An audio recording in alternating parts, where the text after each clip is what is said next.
সবার কাছে একটাই কথা বলবো, ভিডিওটি শুরুতেই দু এক কথা শুনে কেউ বোর ফিল করবেন না।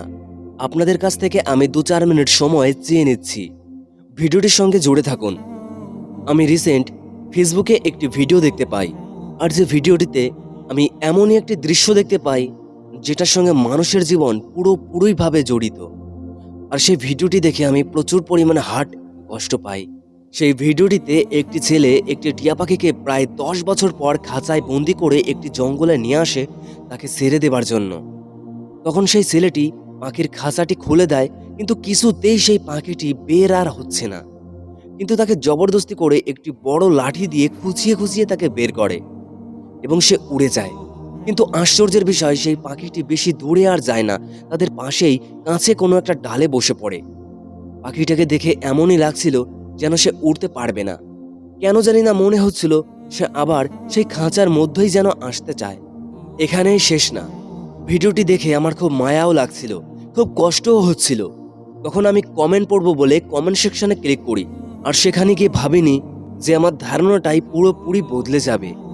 ওখানে গিয়ে আমি যা দেখতে পাই, কেউ গালাগালি দিচ্ছে, কেউ বা বলছে মহান শাস্তে নাও পারতেন, আবার কেউ বা বলছে পাখিটি শেষ করার জন্য আপনি নিজে দায়ী।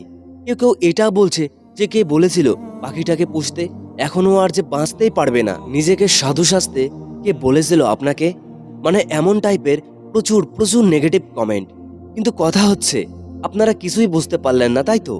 হ্যাঁ, এবার আমি ভিডিওটির আসল কথায় আসছি। ওই যে পাখিটিকে সে খাঁচা থেকে মুক্তি দিতে এসেছিল, সে কিন্তু মহান সাধ ছিল, কিন্তু না, সে সত্যি পাখিটিকে মৃত্যুর দিকে ঠেলে দিয়েছিল। কারণ সে পাখিটি ছোট্ট থাকতেই সে পুষতে শুরু করে। আর এরা তো অবুঝ অবলা প্রাণী, এরা ভালো মন্দের কি বা বোঝে।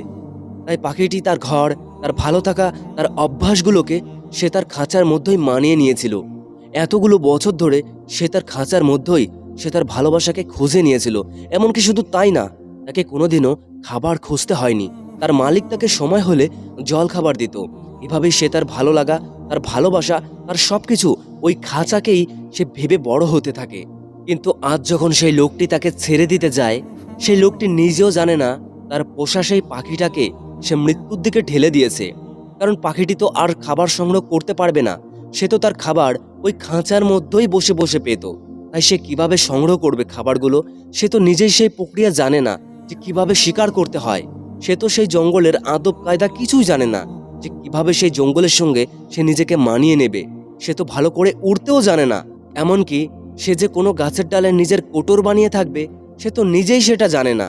তাই এটাও হতে পারে যে সে কোনো শিকারের হাতে পড়েও যেতে পারে, আবার হয়তো নতুন করে তাকে বন্দী হতে হবে। তো বন্ধুরা, এটাই হচ্ছে মূল বক্তব্য যে আমরা প্রতিটি মানুষই অভ্যাসের গোলাম। আমরা প্রতিটি মানুষই সুখ চাই ঠিকই, কিন্তু আমরা সবসময় তা চেয়েও পাই না। তাই অভ্যাসগুলো যখন মায়াকে ঘিরে থাকে, তখন এই মায়াই এমন একটি অভ্যাসের গোলাম হয়ে ওঠে, তখন আমরা আমাদের সুখ শান্তি সমস্ত কিছু বিসর্জন দিয়ে থাকি। তাই জীবনে সুখী হতে চান, তাহলে মায়া কাটাতে শিখুন। জীবনটাকে হাসি খুশিতে ভরিয়ে দিতে চান, তাহলে অভ্যাসের গোলাম থেকে নিজেদেরকে বের করুন। যদি সত্যি আনন্দময় একটি জীবন পেতে চান, তবে একাকিত্ব থাকতে শিখুন।